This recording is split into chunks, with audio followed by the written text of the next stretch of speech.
નમસ્કાર, હું પ્રવીણ. ગઈકાલે જેવી જ બીજા તબક્કાનું મતદાન પૂર્ણ થયું ગુજરાતમાં, તો એક્ઝિટ પોલના આંકડા આવ્યા. તમામ એક્ઝિટ પોલે ભારે બહુમતી સાથે ભાજપને સરકાર બનાવવાનું અનુમાન લગાડ્યું. પરંતુ 2017માં પણ મોટાભાગના એક્ઝિટ પોલ સાચા ન ઠર્યા, કેમ કે 130 થી 135 ની વાત થઈ, 99 પર ભારતીય જનતા પાર્ટી આવી. પણ સ્પષ્ટ બહુમતી દેખાઈ રહી છે. એક્ઝિટ પોલ અનુમાન હોય છે. આજે એક્ઝિટ પોલ પર ચર્ચા નહીં કરીએ. તારણ એક પછી એક ઝોન વાઇઝ ત્રિપાંખિયા જંગમાં ખરેખર જ્યાં આમ આદમી પાર્ટી શરૂઆતમાં જોર લગાવ્યું, બાદમાં સાયલેન્ટ થઈ, આદિવાસી બેલ્ટમાં શું ગણિત બગડ્યું છે અથવા તો સૌરાષ્ટ્ર અને કચ્છમાં કઈ રીતે બાજી સુધારી છે ભારતીય જનતા પાર્ટીએ, એસ પર એક્ઝિટ પોલ જ્યાં આંકડાઓ આવે છે. દરેક બેઠક વાઇઝ કે જ્ઞાતિ વાઇઝ કોણ ક્યાં સ્વીપ કરે છે, એ તો આંકડાઓ જ્યારે તમામ ઈવીએમ ખુલી જશે, બેલેટ ખુલી જશે, બાદમાં જે ઇલેક્શન કમિશનની વેબસાઇટ પર આવશે ત્યારે ખબર પડશે કે ક્યાં કોને કેટલું ગણિત બગાડ્યું અને કેટલી પાતળી સરસાઈથી આ વખતે બેઠકોમાં હારજીત નક્કી થઈ. ઓલી વખતે પણ ઘણી જગ્યાએ હારજીત કરતા નોટાનો આંકડો વધારે હતો. આ વખતે તો ત્રીજો પક્ષ ઉમેરાયો. પણ આ તમામ પરિસ્થિતિઓમાં હવે ધીમે ધીમે થોડો સળવળાટ પણ સામે આવી રહ્યો છે. ઘણી જગ્યાએ ભારતીય જનતા પાર્ટીમાં પણ ઉકળાટ હતો, કોંગ્રેસમાં પણ ઉકળાટ હતો. ઘણા બધા દિગ્ગજોએ અપક્ષ ઉમેદવારી પણ કરી, છેલ્લી ઘડી સુધી મનામાના પ્રચાર કર્યા, મનાવવા માટે પ્રયાસ કર્યો, પરંતુ વાત બની નહીં. તો તેનાથી ભાજપને વિધિન ધ પાર્ટી અંદર ખાને કેટલું નુકસાન થશે? ઘણી જગ્યાએ એવા પણ સવાલ છે કે શું ભાજપ જ ભાજપને અમુક બેઠક હરાવશે? સવાલો ગંભીર છે, તથ્યો સાથે ગંભીર છે. એ તમામની વાત કરીશું. ચર્ચામાં આપણી સાથે ત્રણ ખાસ મહેમાન જોડાશે. સ્ટુડિયોમાંથી પ્રશાંતભાઈ ગઢવી આપણી સાથે જોડાશે, સંતોષભાઈ રાઠોડ જોડાશે વિશ્લેષક તરીકે, ભાજપમાંથી શૈલેષભાઈ પરમાર જોડાશે અને કોંગ્રેસમાંથી નિશાંતભાઈ રાવલ જોડાશે. તમામનું સ્વાગત છે. પ્રશાંતભાઈ, આપથી જ શરૂઆત કરીએ. એક્ઝિટ પોલ તો આવી ગયા. એક્ઝિટ પોલ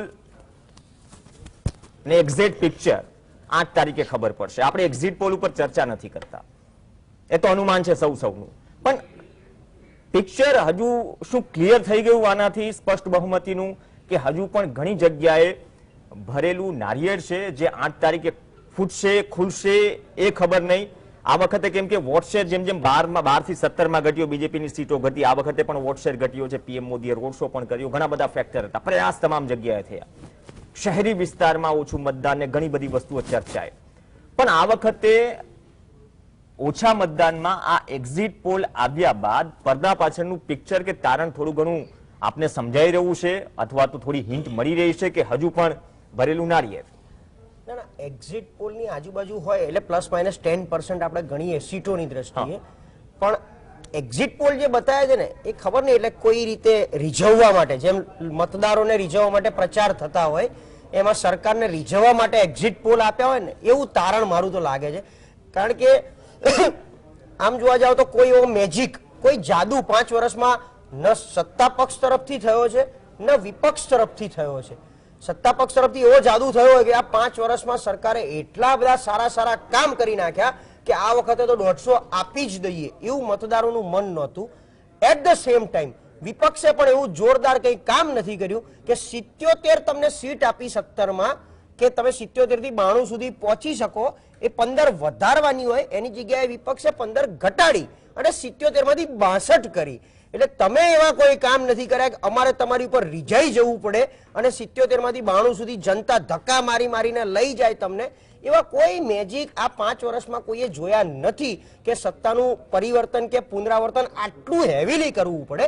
એટલે છેલ્લે જનતા થાકી ગઈ કે રાજકારણમાં જેને જે કરવું એ કરો, અમારે શું લેવા દેવા, એટલે અમે ઘરમાં બેહી રહીશું. આમે મારા વોટની વેલ્યુ નથી, હું આપું કે ના આપું, સરકાર ભાજપની બની જવાની છે. એના બે કારણ છે કે એક વર્ગ એવો છે જે ભાજપને હિન્દુત્વના નામે, 370ના નામે, સલામતીના નામે વોટ કરવાનો જ છે, ક્યાંય મુદ્દાની વાત નથી થવાની.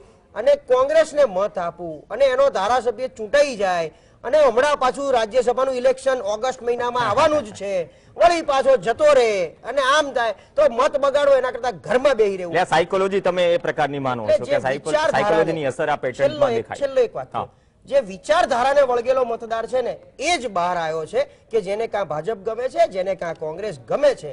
આ બંનેની વચ્ચે આમ આદમી પાર્ટી આવી, એની વાત હું મારા બીજા સ્પેલમાં કરી દઈશ. ઓકે, સંતોષભાઈ, આપનું આંકલન શું કહે છે? અનુમાન તો ચલો એક્ઝિટ પોલે લગાવી લીધું, એમસીડીના પણ આવ્યા, હિમાચલના પણ આવ્યા, પણ એક્ઝિટ પોલ પાછળની સ્થિતિ ખરેખર આ આંકડાઓ શું આપી રહ્યા છે? આમ તો છેલ્લે સુધી એમ કહેતા હતા કે ભાઈ મતદારોનું મન થોડું અકળ છે, આ વખતે કોઈને કદાચ મત નાખવા જાય તો બૂથ ઉપર પણ ખબર નથી પડવાતી. ઘણા બધા ઉમેદવારો સાથે પણ ગઈકાલે જયારે પોલિંગનો દિવસ હતો વાતચીત થઈ, તો એવી સ્થિતિ છે કે ખરેખર 8 તારીખે પ્લસ માઇનસ થશે એ 8 તારીખ પર છોડી દઈએ. પણ તમે શું આંકલન કર્યું આ વખતે જયારે વોટર સાયલેન્ટ હોય? આ વખતે અલગ પ્રકારની સાયલેન્સ હતી. જી, સૌથી પહેલા તો લોકશાહી એટલે કે લોકોની લોકો માટે અને લોકો વડે ચૂંટાતી સરકાર, અને એ લોકશાહી. પરંતુ આ ઇલેક્શનમાં જે આપણે જોયું કે છેલ્લા આટલા બધા વર્ષોથી ઘણા બધા એવા મુદ્દાના સમસ્યાઓ કે જે ભ્રષ્ટાચાર હોય, બેરોજગારી હોય કે મોંઘવારી હોય, આ તમામ પ્રશ્નો તમામે તમામ નાગરિકોને સ્પર્શતા મુદ્દા છે.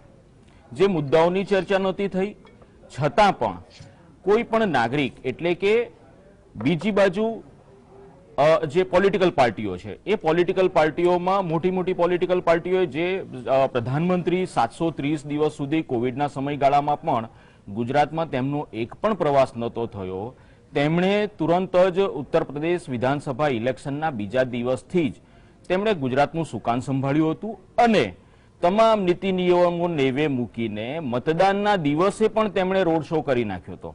અને તે જ દિવસે અલગ અલગ ન્યૂઝપેપરોની અંદર પણ પોલિટિકલ પાર્ટીઓએ પોતે પ્રચાર પ્રસાર કર્યો હતો અને લોકોને, નાગરિકોને જગાડવા માટે પ્રયત્ન કર્યો હતો.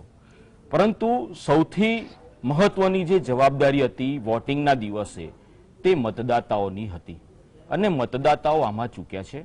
કારણ કે મતદાતાઓની પાસે અલગ અલગ પોતાના ઓપ્શન હતા. કોઈ પણ ઉમેદવાર નથી પસંદ આવતો તો નોટાનું પણ ઓપ્શન હતું.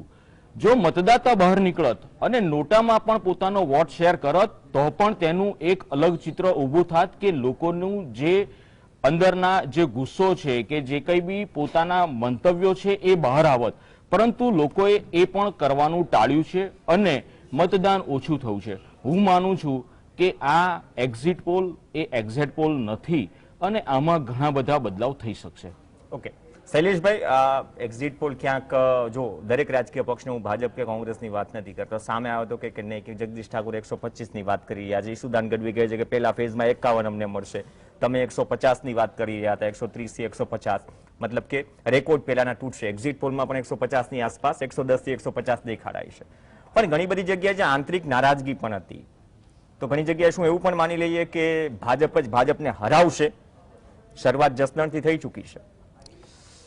હા, માનો કે કોઈ એવી રીતે તમે વાત કરી કે ભાજપને હરાવશે અથવા તો કોઈ કાર્યકર્તા બોલવામાં ધ્યાન ન રાખ્યું અથવા તો એવી પ્રવૃત્તિ કરી હોય તો એની ઉપર શિક્ષાત્મક પગલાં લેવાનું પણ ભારતીય જનતા પાર્ટીએ શરૂ પણ કર્યું છે ને તરત શિક્ષાત્મક પગલાં પણ લીધા છે. કોઈને અશિસ્ત ચલાવી લેવા વાળી પાર્ટી જ નથી. હવે અમે ભારતીય જનતા પાર્ટી તો સૌ કોઈ જાણે છે કે કાર્યકર્તાઓની બનેલી પાર્ટી છે. અમારું માઇક્રો મેનેજમેન્ટ અને એના કારણે ફેઝ 1 માં પણ જે મતદાન થયું છે એ ભારતીય જનતા પાર્ટીના કાર્યકર્તાઓ અને એમણે જ કર્યું છે. ફેઝ 2 માં પણ એ જ પરિસ્થિતિ હતી કે ભાજપના જે લોકો હતા એ જ મતદારોને રીઝવતા હતા કે ભાઈ આવો મતદાન કરો. એમ મતદાન કરવું એ આપણું ફરજ છે. પણ આ વખતે લોકો, હું પણ જ્યારે મતદાન કરવા ગયો પહેલા ફેઝમાં ત્યારે મેં જોયું તો કમળવાળું જે બટન છે ને એ આમ થોડુંક ઘસાણું હોય એવું લાગ્યું. એટલે કે કોઈ, મને એવું લાગે છે કે બધાએ કમળનું જ બટન દબાવ્યું છે કે આ 370 ની કલમને વોટ, આ રામ મંદિરને વોટ, આ પાવાગઢને ધજા ચડાવી એનો વોટ, આ સ્ટેચ્યુ ઓફ યુનિટીને વોટ, આ સુરક્ષા આપી એને વોટ, આ આપણને જે કોમન સિવિલ કોડ આપ્યો એને વોટ. એટલે લોકોએ એમ કહ્યું છે કે આ જે કરફ્યુ છે એ ભૂતકાળ બની ગયો છે. એ ગુજરાતની તાસીર હતી કે ગુજરાત એક કરફ્યુ યુક્ત ગુજરાત ગણાતું હતું, કરફ્યુ યુક્ત રાજ્ય ગણાતું. એમાંથી મુક્તિ આપી અને અંધારા ઉલેચવાનું કામ કરવાનું કોઈ કર્યું હતું. નરેન્દ્રભાઈ 144 ની કલમ લાગેલી હતી. વિસ્તાર તો આપને યાદ હશે એટલે મેં અંદરખાને વાત કરી વિધિન ધ પાર્ટી. તમે વાત કરી સારી, આ બધા મુદ્દાઓ તો પ્રચાર આખા દેશમાં પ્રવીણભાઈ, આખા દેશમાં નરેન્દ્રભાઈ મોદીનું શાસન આવ્યા પછી આતંકવાદી પ્રવૃત્તિ. શૈલેષભાઈ, હું એમ કહું છું વિધિન ધ પાર્ટી જે નારાજગી છે આ વખતે નુકસાન પહોંચાડશે.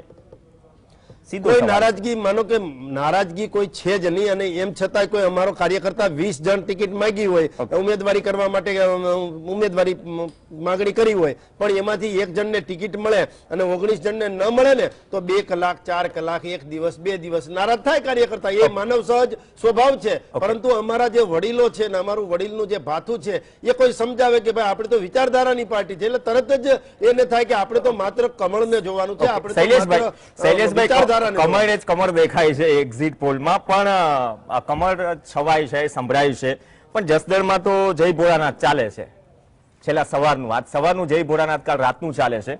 પેલા ઓડિયો ક્લિપ સાંભળી લઈએ, કેમ કે ઘણા બધા ગંભીર આક્ષેપો છે અને જસદણ ભાજપમાં પણ ખળભળાટ છે કે ભાઈ કુંવરજી બાવળિયાને હરાવવા માટે પક્ષમાં જ ભાજપના નેતાઓએ અંદર ખાને ભોળા ગોહિલ, આ જય ભોળાનાથ એટલે કે કોંગ્રેસના ઉમેદવાર છે ભોળાભાઈ ગોહિલ, તેમને મતદાન કરવા કોડવર્ડનો ઉપયોગ કર્યો. ભરતભાઈ બોઘરાનું નામ પણ છે. કુંવરજીભાઈએ તેનું રિએક્શન પણ આપ્યું અને ફરિયાદ પણ કરશે. પણ સૌથી મોટી વાત એ છે કે કુંવરજી બાવળિયાએ કહ્યું કે અગાઉ પણ મેં ધ્યાન દોર્યું હતું પરંતુ પગલા નહોતા ભરાયા. પહેલા એ ઓડિયો ક્લિપ જોઈ લઈએ, બાદમાં કુંવરજીભાઈનું રિએક્શન.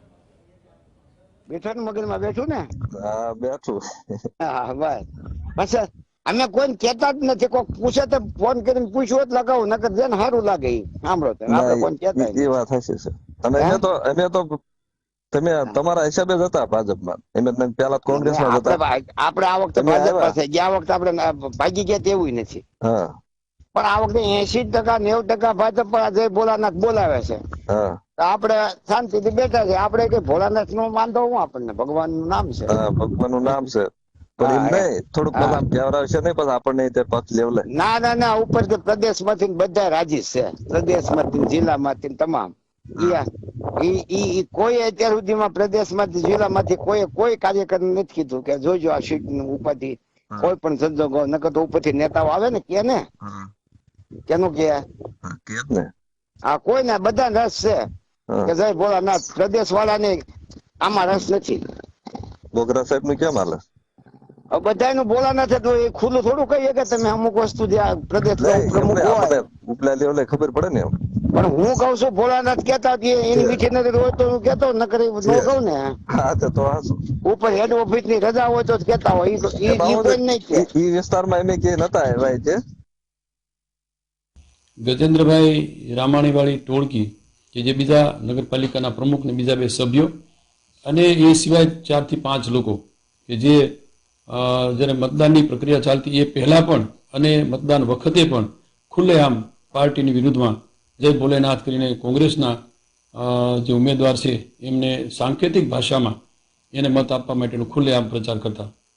આ વાત, આ ઓડિયો ક્લિપ હું હમણાં મેળવીને કમલમમાં હાઈકમાન્ડના સૌના ધ્યાન ઉપર મૂકીશ. જિલ્લાના જે ભારતીય જનતા પક્ષના અધ્યક્ષ, મહામંત્રી બધા આ વિગતો એમને પણ ધ્યાન ઉપર મૂકીશ. અગાઉ ધ્યાન ઉપર મૂકેલી પણ સમયસર પગલાં નહીં લેવાને કારણે જે આપણને મતદાન વખતે પણ અમને ખૂબ વધારે પાર્ટીને નુકસાન કર્યું. શૈલેષભાઈ, એ ચૂંટણી પણ યાદ હશે, બાય ઇલેક્શન. ભરતભાઈ બોઘરા જ્યારે હાથમાં હાથ મિલાવીને એકતા બતાવવાનો પ્રયાસ કર્યો, ખુદ વિજયભાઈ રૂપાણી પણ ઉતરી ગયા હતા, પણ અગાઉ પણ આ વાત કરેલી હતી, પણ છતાં પણ મતદાનના દિવસે નુકસાન કર્યું છે. તો આ સ્થિતિ અંદર ખાને નારાજગીના સ્વરૂપમાં શું માની લઈએ? કેમ કે હવે તો એમ કહે છે કે અગાઉ પણ જજબાત કરી હતી પણ હવે પગલા નથી લેવાયા. તો શું મેસેજ આપે છે? તો અત્યારે પણ આ જે વિડીયો વાયરલ થયો છે, ઓડિયો, એમાં સાંભળતા જ દેખાય છે કે રામાણી જે છે એ બોલી રહ્યા છે. હમણાં કુંવરજીભાઈ પણ વાત કરી, પણ આ પાર્ટી શિસ્તની પાર્ટી છે. આમાં કોઈની અશિસ્ત ચલાવી લેવાના મતમાં ભારતીય જનતા પાર્ટી નથી. ભૂતકાળમાં પણ પગલાઓ લીધા છે અને અત્યારે પણ પગલાં લઈ રહ્યા છે, ને ભવિષ્યમાં પણ આવા જે લોકો છે એના ઉપર પગલાં લેવા વાળી પાર્ટી ભારતીય જનતા પાર્ટી છે. એટલે ઉપરના લેવલે કોઈ વાંધો નથી એવું પણ કહેતા સંભળાય છે. એ તો એ વ્યક્તિ વાત કરે, એ તો વ્યક્તિગત એમનો અભિપ્રાય હોય. બાકી ભારતીય જનતા પાર્ટીના જે 182 ઉમેદવારો છે એ 182 કમળ છે, 182 નરેન્દ્રભાઈ મોદી છે. અચ્છા, એટલે કોઈ તકલીફ નથી. એ ઓડિયો છે એ વ્યક્તિગત હોઈ શકે. બાકી ભારતીય જનતા પાર્ટી અત્યારે exit poll, opinion pole, exit poll બધું ભારતીય જનતા પાર્ટી તરફ છે. એ જ બતાવે છે કે લોકો ભારતીય જનતા પાર્ટી સાથે છે. કાર્યકર્તાઓ કરેલી મહેનત છે એનું પરિણામ આવવાનું છે. તો જય ભોળાનાથનો નાદ કેટલો સંભળાય છે, કદાચ જસદણમાં કુંવરજીભાઈ વાત કરી 8 તારીખે વધારે ખબર પડશે. નિશાનભાઈ આપણી સાથે છે. નિશાંતભાઈ, કોંગ્રેસ પણ 125 ની વાતો કરે છે, પણ મૂળ આપણે એક્ઝિટ પોલની વાત નથી કરી. વાત એ કરવી છે કે કોંગ્રેસે કહ્યું કે કોંગ્રેસ સાયલેન્ટ પ્રચાર કરી રહી છે, તો આ સાયલેન્ટ પ્રચારમાં ગણતરીઓ શું ઉલટી પડી આદિવાસી બેલ્ટમાં, ઉત્તર ગુજરાતમાં અને સૌરાષ્ટ્રમાં?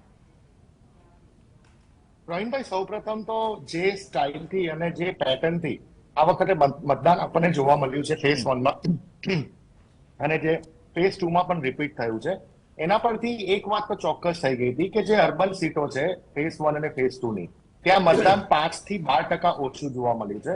અને જે ગામડા અને ટ્રાઇબલ બેલ્ટની સીટો છે જ્યાં કોંગ્રેસના ધારાસભ્યો વધુ માર્જિનથી ગયા વખતે ચૂંટાયા હતા, ત્યાં આપણને મતદાન 62% થી 82% સુધીનું જોવા મળ્યું. એ પ્રમાણે સ્પષ્ટ આપણા સૌને દેખાઈ આવ્યું કે ભારતીય જનતા પાર્ટીની ગુજરાત સરકારની સામે જે લોકોનો આક્રોશ હતો એના કારણે મતદારોમાં એક આપણને નિરાશા જોવા મળી.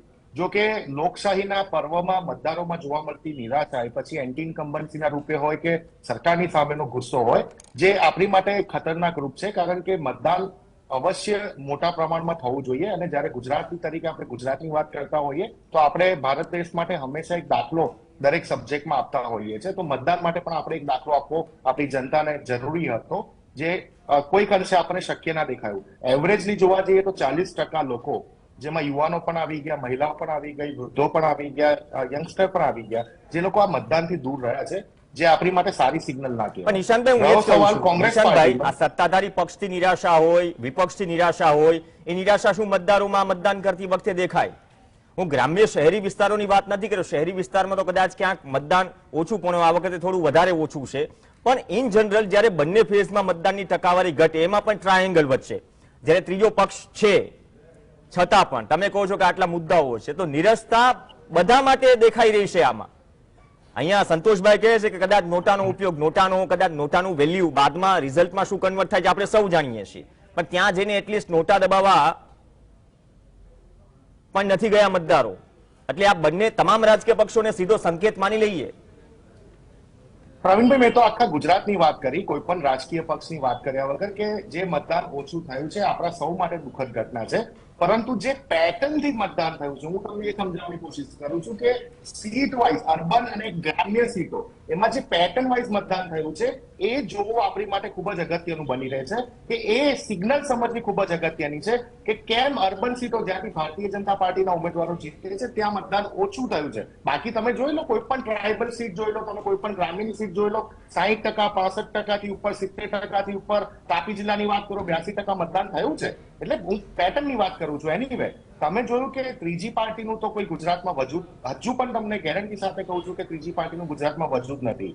જે સ્ટાઇલથી તમે જોયું કે આ ચૂંટણીમાં ભારતીય જનતા પાર્ટીના નેતાઓ, પ્રધાનમંત્રીજી જે રીતે સ્પીચ આપતા હતા, ભાષણ આપતા હતા, એ પ્રમાણે એવું લાગતું હતું કે ગુજરાતમાં હિન્દુ ખતરામાં આવી ગયો હતો. જે પ્રમાણે એમની જે ત્રીજી ટીમ છે ઓવેસી, એને અહીંયા આવીને હેટ સ્પીચ આપી અને એ પ્રમાણે એવું લાગતું હતું કે ગુજરાતના મુસ્લિમો ખતરામાં છે. હકીકતમાં તો હિન્દુ પણ ખતરામાં હતા અને મુસ્લિમ પણ ખતરામાં હતા. ગુજરાતનો મધ્યમ વર્ગ, ગરીબ, ગુજરાતના ખેડૂતો, મહિલાઓ ખતરામાં હતી. ગુજરાતમાં જે મુદ્દાઓ, ઇસ્યુ ઉભા થયા હતા એ જોઈને કોંગ્રેસ પાર્ટીએ આશા વ્યક્ત કરી હતી, એ જોઈને મતદાન થશે. અને જ્યારે પણ અમારી એજન્સી દ્વારા રિવ્યુ કરવામાં આવ્યા તો હકીકતમાં લોકોએ બેરોજગારી, ભ્રષ્ટાચાર અને જે પ્રમાણેના આ મોરબી બ્રિજના જે કાંડ થયા, એ બધા અસંખ્ય વિષયોને ઓકે, મુદ્દાઓ હું એ જ કહું છું ને, મુદ્દાઓ પ્રશાંતભાઈ, નિશાંતભાઈ જે વાત કરે છે કે આટલા બધા મુદ્દાઓ હતા, પણ મુદ્દાઓ જ ખતરામાં આવી જાય. આમાં કઈ શું ખતરામાં આવતું નથી. સરકારની અને લો એન્ડ ઓર્ડરની સ્થિતિ હોય છે, લોકશાહીમાં રહીએ છીએ, એટલે કદાચ એ પ્રકારે થાય તો ઇલેક્શન કમિશન પણ ઘણી વખત ચલો ન્યુટ્રલી કામ નથી કરતું એવા પણ આક્ષેપ લાગે છે.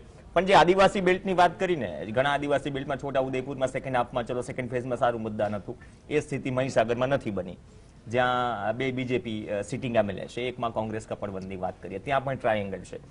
તો તમારા મતે ચલો આમ આદમી પાર્ટી જો સૌરાષ્ટ્ર અને આદિવાસી બેલ્ટમાંથી અથવા દક્ષિણ ગુજરાતમાંથી સારો વોટ શેર લઈ જાય છે, તો અહીંયા ફરીથી વાત એ જ આવીને કારણ તો ચિંતા કદાચ ટ્રાયેંગલમાં બાજી કોની વધુ બગડતી દેખાય છે, એક્ઝિટ પોલ વાઇઝ નહીં.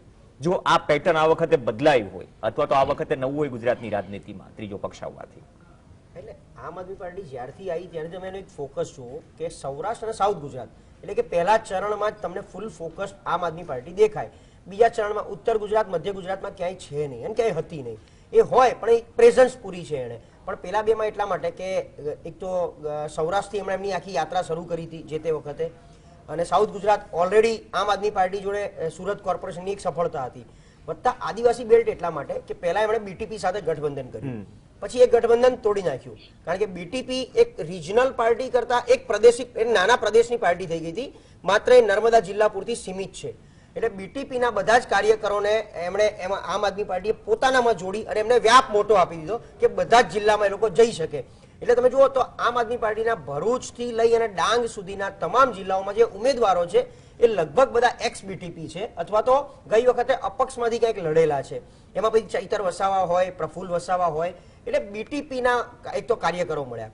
એટલે એ દિશામાં અને બીજું આદિવાસીઓ સાથે છે ને મારી પર્સનલ વાત થઈ, બહુ સાચું કહું તો કે 14 જિલ્લા આદિવાસી પ્રભાવિત જિલ્લા છે, 27 રિઝર્વેશન સીટ વત્તા 18 થી 20 બીજી એવી સીટ કે જે આદિવાસી મતબેંક વધારે છે. એ લોકો એવું કહેતા કે 45 થી 50 સીટો ઉપર અમારું પ્રભુત્વ છે, પણ રાજકીય પક્ષ અમારો માત્ર મત બેંક, વોટ બેંક તરીકે ઉપયોગ કરે છે. જ્યારે કોઈ પદ કે હોદ્દો આપવાનું આવે તો અમને દૂર રાખે છે. એટલે આ વખતે અમે બધા નહીં ભાજપ નહીં કોંગ્રેસ, અને એમાં આજે યુથ હતું આદિવાસીઓનું, એક આદિવાસી ટાઈગર સેના ચાલે છે એ લોકોની, અને એવા ઘણા બધા નાના નાના એનજીઓ એસોસિએશન આદિવાસી માટેના ચાલે છે. એમની તમે બહુ બુદ્ધિજીવી વર્ગ છે. તમે એમની સોશિયલ મીડિયા પર એમની કોમેન્ટ વાંચો કે અમને શિડ્યુલ 5 માં જે લાવી આપે. હું અત્યારે આદિવાસી પર મારે ફોકસ કરવું છે કે સ્ટેચ્યુ ઓફ યુનિટી અને એની આજુબાજુનો તમામ વિસ્તાર એ લગભગ આમ સ્ટેચ્યુ તરીકે ટુરિઝમનું પ્લેસ સારું ડેવલપ થયું, પણ સામે આદિવાસીઓની જમીનો ગઈ એમાં, અને એની લડત હજી ચાલુ છે. શિડ્યુલ 5 માં મળતા આદિવાસીના તમામ હક, લાભ અને અધિકારો હાલની તારીખમાં એમને નથી મળતા. એટલે એ લોકો એવું કહે છે કે જે પાર્ટી અમને શિડ્યુલ 5 માં લાવી શકે, કારણ કે એ તો રાજ્ય કક્ષાનો પાવર છે, કેન્દ્ર સરકાર સાથે વાત કરીને એમાં જે અમને લાવી આવશે એની તરફ અમે બેસવા તૈયાર છે. હવે આ બધું આમ આદમી પાર્ટી માટે નવું હતું, એટલે એણે વાતને ઉતારી લીધી છે, અને એટલા માટે એ લોકો વધારે ત્યાં આકર્ષાયા હતા. તો કંઈક એના હિસાબે ત્યાં સાઉથ ગુજરાતમાં એમને વોટ શેર વધારે મળે. આ બાજુ મને બહુ નથી લાગતું ઉત્તર ગુજરાત કે મધ્ય ગુજરાતમાં. પ્રશાંતભાઈ, બીટીપી અને આમ આદમી પાર્ટી જયારે અલગ થઈ, મોટા ભાગે જો અપક્ષની પણ વાત આવી, વસાવા બંધુની વાત કરી, અપક્ષ લડ્યા, તો ત્યારે શું ગણતરી? કેમ કે અહીંયા શું છે, હિટ પકડી આમ આદમી પાર્ટીએ, અને આમ આદમી પાર્ટીને ગ્રામ્ય સુધી ટેક્ટિકલી સીમિત રખાય અથવા તો રહી, કેમ કે શરૂઆત ગ્રામ્ય વિસ્તારોથી કરી, આદિવાસી બેલ્ટથી કરી, શહેરની વાત આવે એમસીડી ડિક્લેર થઈ ગયું. એટલે આ જે સ્થિતિ આખી બની પૂરી રીતે, એ ટ્રાયેંગલ નું શું ટ્રેલર માની લઈએ કે અહીંયાથી કોણ કેટલું કોને ડેમેજ કરે? એ બેલ્ટ થી ટ્રાયેંગલ ચાલુ થયો. હું તમને કહું, પહેલા ચરણમાં 100% ત્રિકોણીય જંગ હતો, બીજા ફેસમાં ક્યાંય બહુ નહોતું. અચ્છા, ત્રણેય પક્ષે એમની ધુઆધાર શરૂઆત દાહોદ થી કરી. એ અરવિંદ કેજરીવાલ હોય, રાહુલ ગાંધી હોય કે નરેન્દ્ર મોદી હોય, દાહોદ થી સભા ચાલુ કરી. એટલે કારણ કે આદિવાસીની વસ્તી સૌથી જેટલી પાટીદાર વસ્તી છે એટલી ઇક્વલ આદિવાસી વસ્તી છે, અને આદિવાસી વોટ વધારે બહાર આવે પાટીદાર કરતા. એ લોકો એવું કહે છે કે અમે ધારીએ તો યુનાઇટેડ થઈને બહાર આવી શકીએ છીએ અને બધા એક દિશામાં જે સરકાર બને, એટલે એમને રીઝવવાનો પ્રયત્ન હતો. હવે ત્રણેય જગ્યાએ તમે જુઓ, જો કોંગ્રેસની વોટ બેંક રહી હતી, સુખરામ રાઠવા વિરોધ પક્ષના નેતા હતા, આદિવાસી બેલ્ટમાંથી આવતા હતા, એમાં મોહન રાઠવાએ થોડું ગાબડું પાડી આપ્યું. આમ આદમી પાર્ટી એકદમ નવું ખેતર હતું, એમને એવું હતું કે આ સીટ ઉપર જો આપણે હાવી થઈ જઈએ તો સરકારની નજીક જઈ શકીએ છીએ. અને ભાજપ પાસે કેમ્પેનિંગનો સરસ પાવર એ હતો કે બિરસા મુંડા યુનિવર્સિટી હોય, જળ જંગલ જમીનના પ્રશ્નો હોય, અને પેલી વનબંધુ કલ્યાણ યોજના આ અમે આપી. ત્રણેય જણાએ આ રીતે જે રીઝવવાનો પ્રયત્ન કર્યો, એમાં આદિવાસી સ્કેટર થયો, પણ ત્રિકોણીય જંગ 100% છે. એટલે આનો જ વોટ શેર, જો આમ આદમી પાર્ટીને મેક્સિમમ વોટ શેર જો મળે છે તો આ બેલ્ટમાંથી, એટલે સુરત અને રાજકોટ વાળા બેલ્ટમાંથી વધારે મળે છે. ત્યાં ત્રિકોણીય છે, આ બાજુ કઈ એટલે ટૂંકમાં હું એમ કહું છું કે બીટીપી ને આપ અલગ થઈ ગયા, એનાથી આખું પોલરાઇઝેશન થઈ ગયું. મોટા ભાગે અપક્ષ આવી ગયા. એનાથી ચાલુ તમે જોવો કે સંતરામપુરમાં રાજુ વલવાઈ, જેને આદિવાસી પ્રમાણપત્રો ગીરબટા આલેચનો મુદ્દા સામે પડ્યા હતા, આપણે જાણીએ છીએ, એ લાસ્ટ ટાઈમ લડ્યા હતા કુબેર ડિંડોર સામે. 6424 ની 35 સરસાઈ હતી ગેંદલ ડામોર સામે, 2500-3000 વોટ તો એ લઈ ગયા હતા. તો આ વખતે એ પ્રકારનું પિક્ચર આપણે ઘણી બધી સીટ ઉપર જોવા મળશે. શું આમ આદમી પાર્ટીના ઉમેદવારોએ વોટ પોલરાઇઝેશન ભાજપ સાથે વધારે કર્યું છે. તમે એકથી એક જુઓ ને તો આપનો પાટીદાર વર્સિસ ભાજપના પાટીદાર, આપનો ઠાકોર વર્સિસ ભાજપનો ઠાકોર, અને એ જ રીતે આદિવાસી. તો એ બેલ્ટ જે આખો જે પોલરાઇઝેશન થયું એનું નુકસાન નાનું મોટું ભાજપને 100% થશે, પણ સીટોમાં કન્વર્ટ નથી થતું, કારણ કે એનાથી શું ભાજપની લીડ ઓછી થાય છે. સે ફોર એક્ઝામ્પલ હું એક નાનકડું ઉદાહરણ આપું, વટવા વિધાનસભા સીટ અમદાવાદમાં. વટવાની અંદર ભાજપે પાટીદારને ટિકિટ જ ના આપી, એમણે આપી બાબુ જાદવ, અને આ બાજુ આમ આદમી પાર્ટી આપી એ પટેલને આપી, પાટીદારને આપી, હું નામ બોલું છું, પટેલને આપી, હવે બિપિન પટેલ. બિપિન પટેલ એ પાટીદાર સમાજ ઓઢવ વસ્ત્રાલ વોર્ડમાં 1,50,000 નો જે બૂથ છે એમાં 85,000 કરતા વધારે પાટીદાર છે. બધા પાટીદારો એવું નક્કી કર્યું ભાઈ આ ભાજપે આપણને ટિકિટ ના આપી, પ્રદીપસિંહની કાપી તોય પાટીદારને ના આપી, પ્રદીપસિંહ હોય તો અલગ વસ્તુ હતી. એટલે પાટીદારો એક તરફી જવાનો પ્રયત્ન, એ પોલરાઇઝેશન આમ આદમી અને ભાજપ વચ્ચે થોડું વધારે રહ્યું છે આ વખતે. ઓકે, આ પોલરાઇઝેશનમાં જ કદાચ ખબર પડશે કે નોટાની આપણે વાત કરીએ છીએ, પણ હાર જીતનું જે માર્જિન છે જે ઘટેલું હતું ઘણી બધી સીટ પર ગઈ વખત, છેલ્લે તો ખબર જ ના પડી 327 ને 900 ની આસપાસના ઘણા બધા દિગ્ગજોના આંકડા યાદ હશે. હાઈકોર્ટમાં ગયું, સુપ્રીમ કોર્ટમાં ગયું, હજી પબુબા માનેક તો ધારાસભ્ય હતા જ ને, પ્રેક્ટિકલી ઘણા બધા કારણો છે 4-5,000 5,500 ની લીડમાં, કેમ કે ત્યારે પણ ઘણા બધા ટેકનિકલ ઇસ્યુ સર્જાયા. તો આ વખતે એની શક્યતાઓ, ચલો એક્ઝિટ પોલ બાદ પણ એક્ઝિટ પોલ આવે તે પહેલા આ બધી શક્યતાઓ છે, જો અનુમાન કરી શકતા હોય એક્ઝિટ પોલ વાળા, તો જમીની સ્તર પર જે વિશ્લેષકોએ વાત કરી છે તેના પણ થોડી છણાવટ મળે છે કે ખરેખર આ વખતે એન્જિનિયરિંગ ક્યાં બદલ્યું છે, કેટલું બદલ્યું છે, કોના પક્ષમાં અને કોનું ધોવાણ થયું છે. બ્રેક બાદ વધુ સમજીશું. ઉત્તર ગુજરાતની પણ વાત કરીશું, સૌરાષ્ટ્ર કચ્છની પણ વાત કરીશું અને મધ્ય ગુજરાતની પણ વાત કરીશું, કેમ કે બંને વહેંચાઈ જાય છે આમ તો જે મુખ્ય સીટો છે પહેલા અને બીજા હાફમાં, પણ આ પહેલા બીજા હાફમાં તફાવત ઘણો છે મતદાનમાં પણ અને અંદાજમાં પણ. બ્રેક બાદ ચર્ચા યથાવત. તબક્કાનું મતદાન સર્વેનું તારણ, એક્ઝિટ પોલ આવી ગયા, પણ પડદા પાછળનું પિક્ચર હજુ પણ થોડું સ્પષ્ટ થશે 8 તારીખે, કેમ કે મેન્ડેટ તો જનતા આપે છે, બાકી એક્ઝિટ પોલ બાદ ચર્ચા તો થયા કરે. સંતોષભાઈ આપણી સાથે. સંતોષભાઈ, મેં આદિવાસી બેલ્ટની વાત કરી, કઈ રીતે પિક્ચર થોડું બદલાયું. મુદ્દાઓ આ વખતે ઘણા હતા પણ મુદ્દાઓ મારીએ ચડી ગયા, ઘણા મુદ્દાઓ ઓફ ધ રેકોર્ડ પણ ઘણી વખત ચર્ચા થાય છે કે અમુક મુદ્દાઓ ચાલ્યા ને બહુ પ્રયાસ છે, બુલડોઝર પણ જોયા આપણે, રોડ શો પણ જોયા, સભામાં ખાલી ખુરશીઓ પણ જોઈ.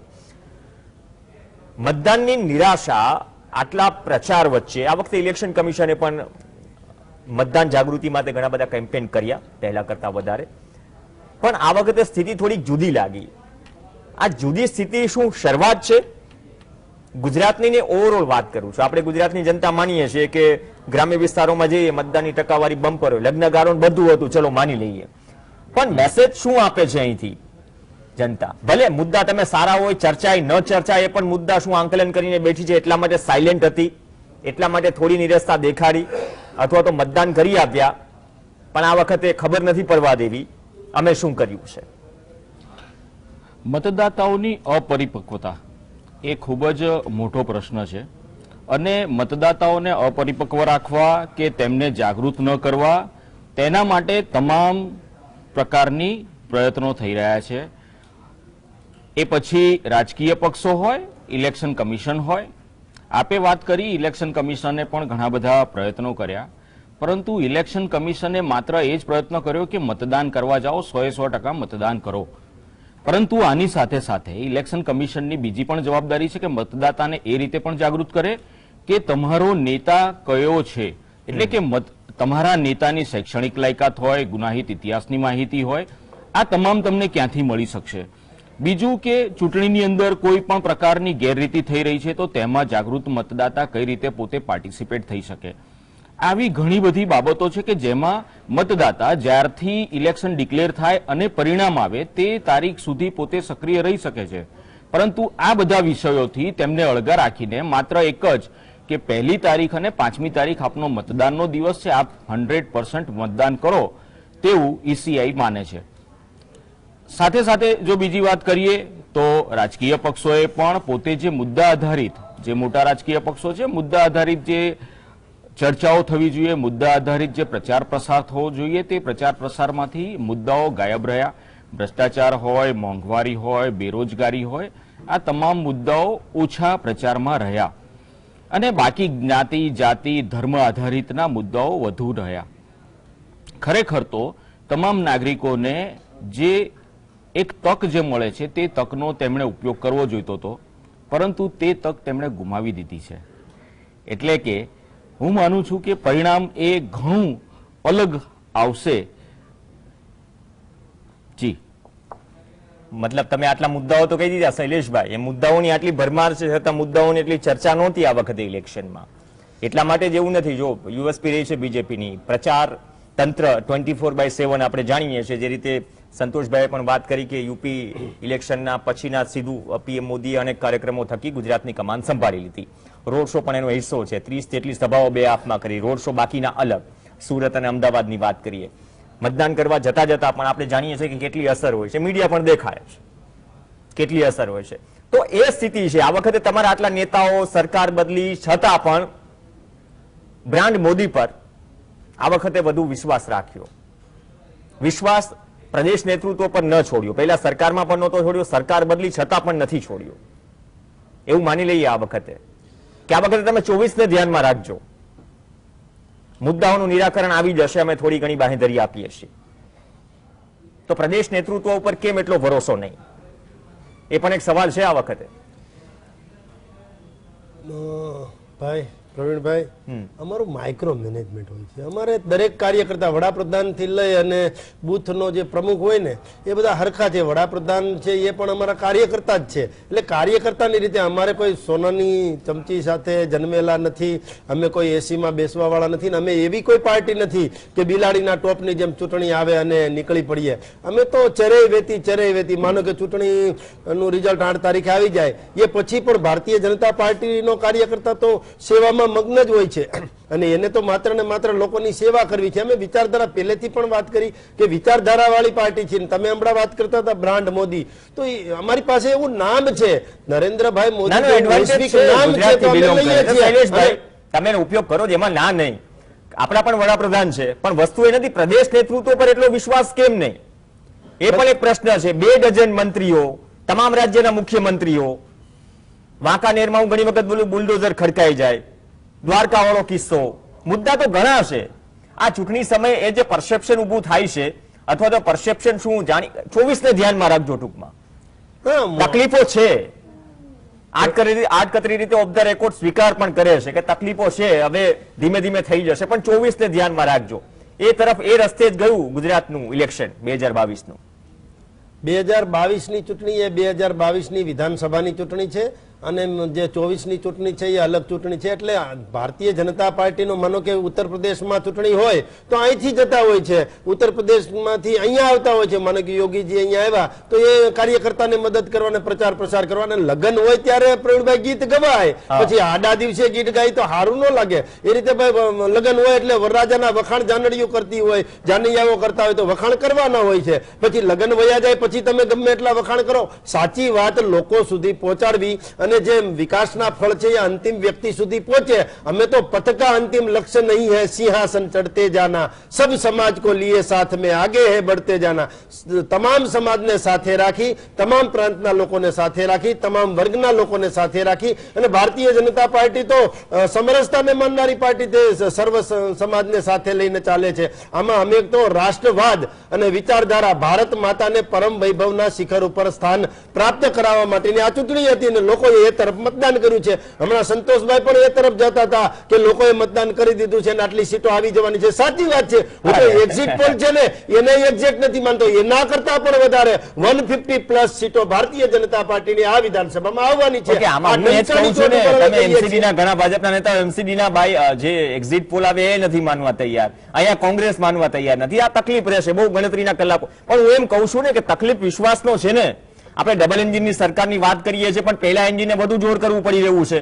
ગુજરાત જો હિન્દુત્વની અને બીજેપીની લેબોરેટરી હોય, આપણે આટલા લાંબા સમયથી પોલિટિક્સમાં ચર્ચા કરતા હોઈએ, તો પછી પહેલા એન્જિનને વધારે જોર કરવું પડી રહ્યું છે. એ તમારી યુએસપી છે, તમારો પ્લસ પોઈન્ટ પણ છે. પણ સવાલ અહીંના નેતૃત્વનો પણ થશે ને. સૌથી મોટો મુદ્દો એ છે.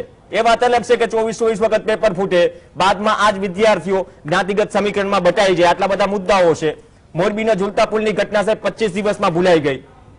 25 દિવસમાં ભૂલાઈ ગઈ. આજે પણ સવાલો ઉઠે છે. તમે લગ્નની વાત કરી, લગ્ન તો સાહેબ નેતાના હોય ત્યારે, બાકી જયારે આમ જનતાઓના હોય ત્યારે રાતોરાત રોડ નથી બનતા. અમદાવાદમાં પણ ઘણા વિસ્તારના રોડ છેલ્લા 4 દિવસમાં બન્યા, તમે પણ જાણો છો. તો આ સ્થિતિ છે, આ મુદ્દાઓ છે. સંતોષભાઈ કઈક કહેવા માંગે છે. સંતોષભાઈ ક્વિક, હું નિશાનભાઈ પાસે. બિલકુલ. જે વાત કરી કે છેવાડાના માનવી સુધી પોતાના વિકાસના કામો લઈ જવાની, તો ગર્ભમાં રહેલા બાળકને પોષણયુક્ત આહારની વાત હોય કે પછી છેલ્લે મૃત્યુ પામેલા વ્યક્તિના કફન સુધીની વાત હોય, આ તમામ પોતાના જીવન ચક્રની અંદર ભ્રષ્ટાચારનો વ્યક્તિ શિકાર બને છે. તે આ ગુજરાતની સ્થિતિ છે. એટલે કે ભ્રષ્ટાચાર ખૂબ જ ફલ્યો ફૂલ્યો છે. આ સ્થિતિ ગુજરાતની છે. બીજું કે વાત કરી રહ્યા છે ડબલ એન્જિન સરકારની કે પછી બીજા વિકાસોની, તો ડબલ એન્જિન સરકારમાં પણ તમે જુઓ કે પહેલા જે 10,000 કરોડ રૂપિયાનું જે ગુજરાતના માથે દેવું હતું એ આજે 3.5 લાખ કરોડ રૂપિયાનું દેવું છે. અને છતાં પણ જે પાયાની સુવિધાઓ છે, જે સગવડો છે, તે શિક્ષણની હોય, આરોગ્યની હોય કે બીજી કોઈ પણ હોય, આ તમામની અંદર આપણે ઝીરો છે. એ પછી એને તમે નેશનલ હેલ્થ સર્વેના આંકડા લઈ લો કે સ્કેગના આંકડા લઈ લો, એ તમામ બતાડે છે કે ગુજરાત એ ગ્રોથ એન્જિન નથી, પરંતુ તેને ડબલ એન્જિન કરીને ધક્કો મારવામાં આવી રહ્યું છે. નહીં, NHS નો સર્વે ગઈકાલે જ કેવું હતું, 30% લોકો હજુ પણ ગુજરાતમાં લાકડાથી રાંધે છે. આપણે ઉજ્જવલા યોજના છે. નિશાંતભાઈ, આ બધા મુદ્દાઓ છે, તો આ બધા મુદ્દાઓ વિપક્ષ તરીકે તમે જનતા સુધી લઈ નથી જઈ શકતા, કનેક્ટ નથી થઈ શકતા?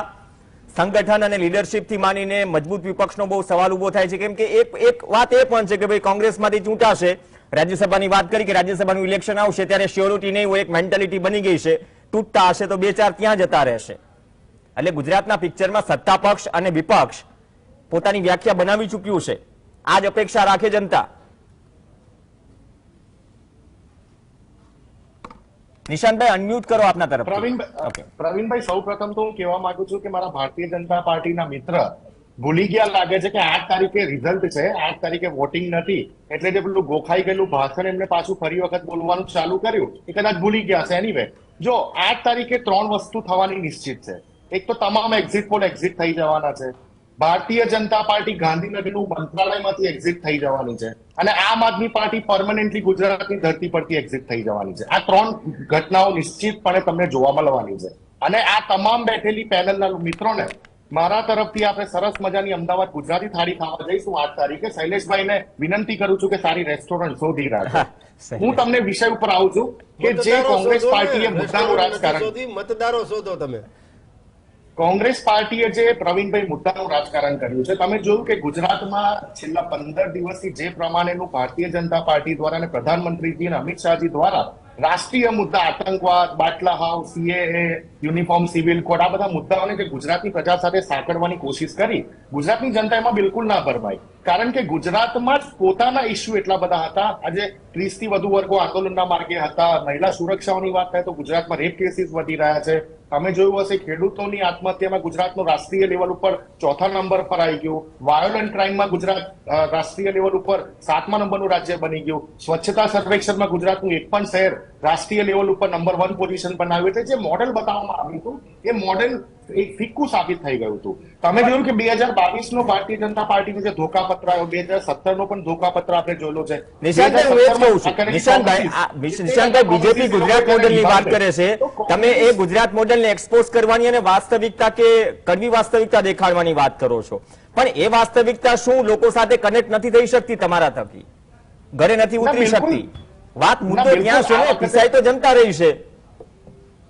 ના પ્રવીણભાઈ, બિલકુલ આ વખતે તમે જોયું હશે કે અમે અમારી સ્ટ્રેટેજી બહુ સુપર્બ અને અલગ રીતની સ્ટ્રેટેજી રાખી હતી કે અમે શાંતિપૂર્ણ રીતે આટલા પરિષદ દ્વારા ગલીએ ગલીએ 1 to 1 માર્કિંગ કરીને અમે મતદારોને મળ્યા છે. લગભગ 2 કરોડથી વધારે મતદારોને મળીને અમે 2 કરોડથી વધારે રાહુલ ગાંધીજી આપેલા 8 વચનોની જે અમારો પત્ર છે, પત્ર અમે મતદારો જોડે 1 to 1 ચોપાલ બેઠકો કરીને મિટિંગો કરેલી છે. અમે આ ઇલેક્શનને લો પ્રોફાઇલ, અમે અમારો ચૂંટણી પ્રચાર લો પ્રોફાઇલ રાખવા માંગતા હતા. સૌથી મોટું અમારો સૌથી મોટો ગોલ, ના પ્રવીણભાઈ એવું નથી, અમારો સૌથી મોટો ગોલ જ એ હતો કારણ કે ખર્ચા થઈ ગયા ને ઇલેક્શન. નિશાંતભાઈ, એ તો સ્વીકારો, તો મોંઘા થઈ ગયા છે ઇલેક્શન લડવા. મોંઘવારી તો એટલે પેટ્રોલના પૈસા પણ નથી પોસાતા. ભારતીય જનતા પાર્ટીના કાર્યકર્તાઓને કેવી રીતે પોસાય છે ખબર નહીં. કમલમમાંથી કદાચ દર મહિને બજેટ મળતું હશે, પણ ગુજરાતની જનતા જો આ જે મુદ્દાઓ ગુજરાતમાં અરાઈઝ થયા છે મોંઘવારી તમામ, પ્રવીણભાઈ હું એવું કહું છું કે 8 તારીખે પરિણામ ગમે તે આવે, કોંગ્રેસને તો વિશ્વાસ છે કે હજી પણ અમે 125 સીટોની સાથે બહુમતીથી જીતવાના છે, પરંતુ પરિણામ ગમે ત્યારે મુદ્દા તો કશે જવાના નથી. ઓકે, આ મુદ્દા અકબંધ, હું એ જ કહું છું ને, મુદ્દા અકબંધ છે. આ બધા જ મુદ્દા દરેક ચૂંટણીએ પ્રશાંતભાઈ રિપીટ થાય છે, પણ તમે શરૂઆતથી ટાઈમને જુઓ. પેલા 2 કોર્નર ફાઇટ બતાવવામાં આવી, કોંગ્રેસ ક્યાંય પિક્ચરમાં છે જ નહીં. આમ આદમી પાર્ટી વર્સિસ બીજેપી 1.5 મહિનો ચાલ્યું. એમ છેલ્લે પોસ્ટર વાળો વિવાદ થયો, રોડ શોમાં નારા લાગ્યા, પોસ્ટર ફાડ્યા. બરોડા પછી MCD ને બધું ડિક્લેર થયું, અચાનકથી એક્ઝિટ. ઘણા એમ પણ કેવું સૌરાષ્ટ્રમાં બધું સેટ કરીને છેલ્લી ઘડીએ તમામ, ચલો MCD પણ એક જવાબદારી હતી, ત્યાં જતા રહ્યા. અને પછી અચાનકથી વડાપ્રધાન કહે છે કોંગ્રેસ સાયલેન્ટ પ્રચાર કરે છે, જોજો. એટલે 2.5 મહિનાની આપ ટાઈમલાઈન કઈ રીતે જોઈ રહ્યા છો? પેલા 2 કોર્નર ફાઇટ, પછી સીધું પિક્ચરમાં આવી ગયું કોંગ્રેસ, આમ આદમી પાર્ટી થોડી સાઈડમાં. તો શું આમ આદમી પાર્ટીએ છેલ્લી ઘડીએ સાયલેન્ટ પ્રચાર કર્યો? એટલે સમજાવવાનો પ્રયાસ શું થઈ રહ્યો છે? તમામ સેફોલોજીસ્ટ જે અત્યાર સુધી વિશ્લેષણ કરે છે અથવા તો આંકડાઓ રજૂ કરે છે અથવા તો એ સ્ટેટમેન્ટની ટાઈમલાઈન જોઈ લઈએ, નથી લાગતું કે વાવ શું ચાલી રહ્યું છે? હજી તો ઇન્ટરવલ છે, 8 તારીખે તો ક્લાઇમેક્સ બાકી છે. તમે એવું પૂછ્યું સમજાવવાનો શું પ્રયત્ન કરે? તમે એવા કન્ફ્યુઝ છો કે આ ત્રણેય જણા એક તો નથી ને? કારણ કે આમ આદમી એવું કીધું ભાજપ કોંગ્રેસ એક જ છે અત્યાર સુધી, એમણે કંઈ નથી કર્યું, બે જણાએ ગઠબંધન રાખ્યું છે એટલે અમે આયા છીએ. હવે એ આવ્યું ત્યારે આખું ગામ એવું કીધું કે આ ભાજપની બી ટીમ છે અને બી ટીમ જેવું જ કામ એમણે શરૂમાં કર્યું. આમ તો બધી રીતે કમલમ પહોંચી ગયા એટલે મને એવું હતું જેથી કમલમ ગયા ત્યારે કે ભાઈ આ તો બધા જોડાવા જાય છે, પછી ખબર પડી ત્યાં કે આ તો તોડફોડ કરી. હવે ઓવરઓલ એ આવ્યું આમ જોવા જાવ તો આમ આદમી પાર્ટીની જે એન્ટ્રી થઈ ત્યારથી એને તો શું કરવું તે ક્લિયર જ નહોતા. કારણ કે પહેલા બધાને એવું કહેતા કે ભાઈ કોંગ્રેસ અને ભાજપ એક છે એટલે તમે અમને પસંદ કરો. એટલે શું વિપક્ષ તરીકે પસંદ કરે? તમારા વિપક્ષમાં બે શું છે? પછી એમણે એવું કીધું કે ભાજપ કોંગ્રેસ એક છે, જેને ભાજપ ના ગમતું હોય, જેને કોંગ્રેસ ના ગમતું હોય એ અમને પસંદ કરો. તો તમે પહેલી વાર હજી ચૂંટણી લડો છો, કોર્પોરેશનનો અને જિલ્લા પંચાયતનો 12 થી 14 લાખનો વોટર બેઝ છે, વિધાનસભા જીતવા માટે ઓછામાં ઓછા 1,40,00,000 થી 1,60,00,000 મત જોઈશે. તો એ ત્યાં સુધી તમે કેવી રીતે પહોંચશો? ખાલી દિલ્હી મોડલ નહીં, કોઈ વિચારધારા, પાર્ટી વિચારધારાથી ચાલે છે જેની સાથે લોકો જોડાતા નહીં. એક વાત આમાં પણ થોડું કરેક્શન કરી દઉં, કેમ કે બિલ્કિસ બાનોનો કેસ હતો તેમાં આમ આદમી પાર્ટીએ કોઈ રિએક્શન નહીં. બીજી વાત, ચરની નોટ પર ગણેશજીના લક્ષ્મીજીના ફોટાની વાત થઈ. એ પહેલા ઘણા બધા સર્વેમાં એવું, આજે એક્ઝિટ પોલના સર્વે છે કે જે મુસ્લિમ વોટ કે માઇનોરિટી વોટ છે કન્સોલિડેટ જે થતા હતા આ કોંગ્રેસમાંથી સ્વીપ થતા હતા આમ આદમી પાર્ટીમાં, એ આ બંને સ્ટેટમેન્ટ કે બંને પ્રકરણ બાદ થોડા ઉલટા થઈ ગયા. એટલે આ પણ જે મુદ્દાઓ અને મુદ્દા ફેંક્યા બાદ જે નીચે જે ગણતરીઓ બદલાય છે એ પણ એક ચર્ચાનો વિષય છે જ. કદાચ વધારે ક્લિયર થશે 8 તારીખે. તો કેજરીવાલમાંથી કોંગ્રેસે ઘણું બધું શીખવા જેવું છે. શરૂઆતમાં એક સ્ટેજ એવું આવ્યું હતું કે જો તમને ખ્યાલ હોય બહુ પહેલા લોકસભા વખતે કે અરવિંદ કેજરીવાલે નરેન્દ્ર મોદીનું નામ લેવાનું બંધ કરી દીધું. જે તમે સતત એના નામની ગાળો દો ને એટલે થોડું નેગેટિવ જતું હતું બધા માટે. તો કોંગ્રેસ સતત એ જ કામ કરતું આવ્યું, મોદીના નામની જ ગાળો દેવાની, મોદીના નામની જ ભાષણો આપવાના, ભાજપ આમ છે, ભાજપ તેમ છે. અમે શું છે, તમારો ઉજળો ઇતિહાસ છે, એ આમ આદમી પાર્ટીએ થોડું પકડી રાખ્યું એટલે અહીંયા એનું માહોલ બન્યું. પછી એ માહોલ એટલો બધો બની ગયો. હવે જો એ માનો કે એની બી ટીમ હોય તો બ્લડ ચાખી ગયું કે આ તો આળું આપણાથી પણ થાય છે, આમાં બી ટીમની જરૂર જ નથી, આપણે એ બની જઈએ. પહેલા તો એવું હતું બી ટીમની ફાઇટિંગ હતી કોંગ્રેસ અને આપની. પછી એમને એવું લાગ્યું આમાં તો એ બની જવાય એટલે સીધા સીએમના ચહેરા, સીએમની રેસ ચાલુ થઈ ગઈ. આ પરિસ્થિતિમાં ભાજપને બી બીક લાગી કે આમ આદમી પાર્ટીને આપણે લાયા એટલે આપણે જે વિચારી રહ્યા હતા એના કરતા ઘણી આગળ નીકળી રહી છે. એટલે કોંગ્રેસનો વોટર જો ખસકી જાય તો ભાજપનો પણ ખસકી શકે છે. એટલે એમણે સામેથી કોંગ્રેસના વોટરને યાદ કરાયું કે ભાઈ કોંગ્રેસ હજી જીવિત છે, ખાટલા બેઠક કરે છે એટલે જે એનો મતદાર હોય ત્યાં તો જાય અને બીજી તરફ ડાયવર્ટ ના થઈ જાય. કારણ કે એ ડાયવર્ટ થાય તો બીજા 5 ને લેતો જાય. એટલે ભાજપને નુકસાન ના થાય એવું એમણે એકદમ પગલું ભર્યું. સ્ટેજ ઉપરથી આવી બધી વાત કરી. કોંગ્રેસની થોડી વાત નીકળી એટલે હું યાદ કરાવી દઉં કે ચોક્કસ 27 વર્ષથી સત્તામાં નથી એટલે ફાઇનાન્શિયલી બહુ પ્રોબ્લેમ છે કોંગ્રેસમાં. અને બટ નેચરલી 27 વર્ષથી સત્તામાં ન હોય એટલે કાર્યકરો થોડા આમ જેને કે નિષ્ક્રિય પણ થાય, થોડા ફ્રસ્ટ્રેટ થાય. સત્તામાં હોય તો બે પૈસાની આવક બીજી રીતે પણ હોય. અને પ્રશાંત, આ વખતે તમે શું કાર્યાલય પર બેસો અથવા સભામાં જાઓ અથવા રોડ શો માં જાઓ, દરેકના અલગ અલગ ભાવ ચાલે છે અને ભાવ વધ્યા છે ગત ચૂંટણી કરતા. એટલે આ વખતે આમ પણ બજેટ વધી ગયું. ભજીયાની ચૂંટણી હવે પાઉંભાજી સુધી આવી ગઈ છે.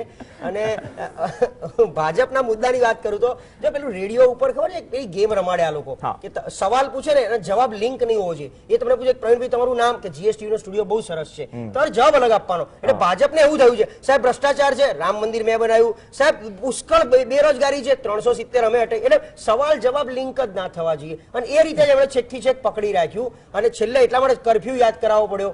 2002માં જન્મેલું બાળકને કોંગ્રેસ શું છે ખબર જ નથી અને ભાજપથી જ આ બધું રૂડું છે. આવી રીતે આખી એટલે ચૂંટણી ક્યાં આવી, ક્યાં પૂરી થઈ, કયો મુદ્દો, કોઈ મુદ્દો હાવી ના થયો. એટલે ભાજપે બહુ પ્રયત્ન કર્યો કે રાવણ વાળો મુદ્દો બી હાવી કરાવી નાખી આપણે, પણ એ પણ ના પકડાયું. એનો બહુ સ્પષ્ટ મેં કીધું કે દરેક પક્ષનો એક જે કમિટેડ વોટ શેર છે 35-40% એ પકડાઈ રહ્યો છે. એ બેની વચ્ચે નાનકડો સ્વિંગ વોટર છે. એ ક્યાંક આમ આદમી પાર્ટીને સ્વીકારતો થયો. આપણે પણ અમદાવાદના પોસ્ટ વિસ્તારમાં પૂછીએ કોઈને તો બધા એવું કહેતા આમ આદમી પાર્ટી વિચાર આવ્યો આ વખતે, કારણ કે આ ભાજપ કોંગ્રેસમાં તકલીફ છે, લાઇટ બિલની વાતો કરે છે, દિલ્હી મોડલની વાત કરે છે. દિલ્હી મોડલ પાછું એમનું ખરેખર સારું છે, નથી એવું નથી. એમની ત્યાં શિક્ષણ અને આરોગ્યની પરિસ્થિતિ જે કંઈ અમને દેખાડી એ પ્રમાણે મને બહુ સારી લાગી. પણ એનું પણ એ લોકો માર્કેટિંગ એટલું ના કરી શકે. નહીં, એ પણ થોડાક સમય ચાલ્યું કે ત્યાંથી જીતુભાઈ વાઘાણીના કોન્સ્ટિટ્યુઅન્સીમાં આવ્યા, સ્કૂલો જો અહીંથી ભાજપના નેતાઓ પણ ત્યાં ગયા, તો એ ચાલ્યું શરૂઆતમાં, પણ પછી એટલું બધું આવી ન થયું. પણ શૈલેષભાઈ, દર વખતે છે ને મતદાન ઘટે ને પેજ કમિટી, આ પેજ સમિતિ ને બધું જ એના ઉપર મુસ્તેજ છે બીજેપી. એના ઉપર ઘણા બધા હીરો બની ગયા, પાર્ટીના નાયક બની ગયા, જીતના શું કહેવાય સારથી બની ગયા. ગુજરાતની વાત કરીએ, આ તો વર્ષોથી ચાલે છે. પણ મતદાન ઘટ્યું અમદાવાદ જેવા શહેરમાં પણ, મહાનગરોમાં પણ, જે બીજેપીનો એવી ચર્ચા છે કે કોર વોટર નીકળ્યો નથી, અથવા તો શું આ પેજ કમિટીમાં પણ જે અંદર ખાને બીજેપીમાં જે નારાજગી આ વખતે ખુલીને સામે આવી, જે આટલી બધી તો પહેલા નથી આવી, એ નવું છે બીજેપીમાં, તો અહીંયા પેજ કમિટી સુધી આ બાબત પહોંચી ગઈ, જેના કારણે કદાચ મતદાનની ટકાવારી ઘટી મહાનગરોમાં. જે કમિટેડ વોટ છે, જે ગઢ છે બીજેપીનો. ભારતીય જનતા પાર્ટીનું ભાથું પ્રવીણભાઈ 1 કરોડ અને 18 લાખ અમારા પ્રાથમિક સદસ્યો અને 82 લાખ જેવા પેજ સમિતિના સદસ્યો. એક ખૂણાનું ગામડું હોય, નાનામાં નાનું ગામડું હોય, નાનામાં નાનું બૂથ હોય, ત્યાં પણ અમારી પેજ સમિતિ છે ને, એ પેજ સમિતિમાં અમારા કાર્યકર્તાઓ છે અને એક પરિવારમાંથી એક સભ્ય લીધો છે કે એના કારણે ક્યાંક જ્યારે મતદાન કરવાનું હોય, ચૂંટણી હોય, ત્યારે ભારતીય જનતા પાર્ટી તરફ મતદારોને લઈ જાય એ કામ છે. સેવાનું પણ કામ કરે છે. તાવતે વાવાઝોડામાં પણ પેજ સમિતિના સદસ્યોએ કામ કર્યું છે, કોરોનામાં પણ પેજ સમિતિના સદસ્યોએ કામ કર્યું. એટલે પેજ સમિતિ એટલે એક અમારું સ્ટ્રક્ચર છે, એક માઇક્રો મેનેજમેન્ટ. હું એ જ કહું છું, એ મજબૂતાઈ છે તમારી. છતાં પણ જો મતદારો ન નીકળે તો એ ચિંતાનો વિષય ખરા બીજેપી પાસે. કેમ કે આજે હું જે વિસ્તારમાં રહું છું, કદાચ પર્સનલ એક્સપિરિયન્સ શેર ન કરવો જોઈએ, એ વિસ્તાર આમ તો સીએમ અને પૂર્વ સીએમ નો વિસ્તાર છે. 3 વર્ષથી સ્પીડ બ્રેકર નહોતું બન્યું, કાઉન્સિલર આવ્યા, કયા મોઢે આવી રહ્યા છો, જનતાએ પૂછ્યું. એ કાઉન્સિલર થી જો સ્પીડ બ્રેકર ન બનતું હોય તો આ પણ એ પ્રશ્નો છે ને, જે નાની નાની બાબતોમાં થોડી નિરસતા આવે છે. એ કદાચ પેજ કમિટી માટે પણ આટલું નેટવર્ક જે મજબૂત છે, એ આ વખતે થોડું ચેલેન્જિંગ રહ્યું બીજેપી માટે મહાનગરોમાં, ઇન્ક્લુડિંગ અમદાવાદ. અત્યારે જે મતદાન થયું છે, આટલો લગનગાળો, આટલું મોસમ, આમ તો ગામડાઓનું વોટિંગ પણ હતું, નીતિનભાઈએ જવાબ આપી દીધો છે. એટલું છે એટલા માટે વોટિંગ ઘટ્યું છે. પણ જે વોટિંગ થયું છે એ ભારતીય જનતા તરફી થયું છે ને અહીંયા તો એક્ઝિટ પોલ પણ બતાવે. મારે હમણાં વાત કરતા હતા પ્રશાંતભાઈ, એ 2 ટીમની એની વાત કરવી છે.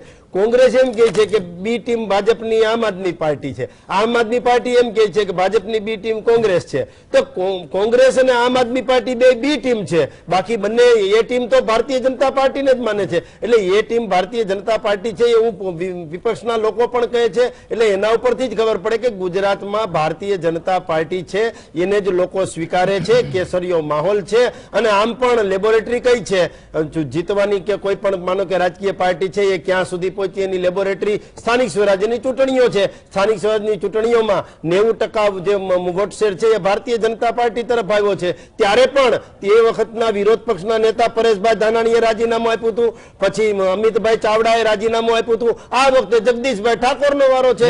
એ જગદીશભાઈ ઠાકોરે રાજીનામું આપેલા. રાજીનામાની પાર્ટી એટલે કોંગ્રેસ. સ્થાનિક સ્વરાજમાં સુપડા સાફ થઈ ગયા. પણ બીજી હકીકત એ પણ છે કે 5 વર્ષ સરકારની ઉજવણી કરે છે વિજયભાઈ રૂપાણીની સરકાર, અને બાદમાં આખી સરકારે રાજીનામું આપી દીધું. એ પણ તથ્ય છે. તો આ ચિત્ર છે ને ગુજરાતનું નિશાનભાઈ. તકલીફ બંને જગ્યાએ છે. બોલવું કઈ રીતે જનતા સામે, અથવા તો જનતા સુધી પહોંચવું કઈ રીતે. આજે પણ ગુજરાતની જનતા ભલે બોલી નથી રહી, પણ એ સવાલ તો અંદરથી હશે જ. આ નાની નાની બાબતો છે, જે અપેક્ષાઓ છે બંને પક્ષ પાસેથી, જે નિરાશા દેખાઈ રહી આપને બંને ફેઝમાં. જો પ્રવીણભાઈ, તમને ગુજરાતની જનતાની વાત કરું તો ગુજરાતની જનતાએ છેલ્લા 3 વર્ષથી જે ગુજરાતમાં અલગ અલગ એપિસોડ કોરોના કાલથી ચાલુ થયા, ત્યારે વિરોધ પક્ષ પાસેથી એક્સપેક્ટેશન રાખેલું કે વિરોધ પક્ષનો કાર્યકર્તા એમને કોરોનામાં રેમડેસિવિર ઇન્જેક્શન હોય કે એમ્બ્યુલન્સ હોય કે તમામ પ્રકારની સુવિધાઓ માટે એમને મદદ કરે. અમે સંપૂર્ણપણે મદદ કરી. સંપૂર્ણપણે અમારો કાર્યકર્તા ઇવન 3 મહિનાનું જે પ્રખર લોકડાઉન હતું એમાં શાકભાજીનું વિતરણ હોય, સોસાયટીઓ સેનિટાઈઝ કરવાની, આ કાર્યો અમારા વગર કોંગ્રેસના બેનરે પણ ફેસ જે કોંગ્રેસના કાર્યકર્તાઓ છે સોસાયટી ગામે ગામે લોકોએ જોઈ લો. વિરોધ પક્ષ પાસેથી એવું એક્સપેક્ટેશન હતું કે વિધાનસભામાં જ્યારે પણ કોઈ પેપર લીક કાંડ થાય છે અને લાખો ગુજરાતના યુવાઓની જ્યારે બેરોજગારીનો વિષય ઉભો થાય છે, તો અમે વિધાનસભામાં અમે કડક શબ્દોમાં વિષયને ઉપાડ્યો. અમારા કારણે તાપીનો આદિવાસીઓનો જે સૌથી મોટો ઇસ્યુ હતો તાપી લિંક પ્રોજેક્ટ, એ તાપી લિંક પ્રોજેક્ટ ગુજરાત સરકારે ભલે હંગામી ધોરણે ચૂંટણી સુધી એ લોકોએ હોલ્ડ ઉપર મૂક્યો છે, પરંતુ એ હોલ્ડ ઉપર મૂકવો પડ્યો. આ વિરોધ પક્ષની જીત છે. વિરોધ પક્ષ મજબૂત હોવો ખૂબ જ આવશ્યક અને જરૂરી છે. એની જગ્યા ઉપર જ્યારે ભારતીય જનતા પાર્ટીના મોટા નેતાઓ કહેતા હોય કે હાલની પરિસ્થિતિમાં જ્યાં સુધી 2024 લોકસભા ના આવે ત્યાં સુધી ભારત દેશમાં કોંગ્રેસ એક મજબૂત વિરોધ પક્ષ તરીકે રહે એવી અમારી ઈચ્છા છે. કારણ કે વિરોધ પક્ષના કારણે જ સરકારે જે કામો નથી કરેલા એના ઉપર ફોકસ જશે. અમે ક્યારે એવું નથી કીધું કે 27 વર્ષમાં ભાજપે કશું કામ નથી કર્યું. અમે એવું કીધું છે કે જ્યારે તમે ડબલ એન્જિનની વાત કરો છો તો જનતાનું એક્સપેક્ટેશન તમારી જોડે ડબલ પ્રકારના કામો થવાનું હતું, જે નથી થયું. એક પણ જગ્યા ઉપર ગુજરાત મોડેલમાં આવતું હોય કે મોડેલની ડેફિનેશનમાં આવતું એ નથી થયું. ચલો એ નિશાંતભાઈ, ગુજરાતની જનતાને નિશાંતભાઈ થોડો સમયનો અભાવ છે, પણ તમે જે મોડેલની વાત કરી કામ નથી થયા, એ ચલો વિપક્ષની પણ જવાબદારી છે, મીડિયાની પણ જવાબદારી છે. ઘણા બધા નિર્ણયો પાછા પણ લેવાય. આદિવાસી બેલ્ટમાં તમામે સભા પણ ગજવી. રખડતા ઢોર નિયંત્રણ કાયદો બન્યો, પાછળથી ખેંચાઈ ગયો. તકલીફ બંને તરફ છે, શહેરીજનોને પણ છે, માલધારીઓને પણ છે, છતાં પણ પીસાઈ રહ્યા છે.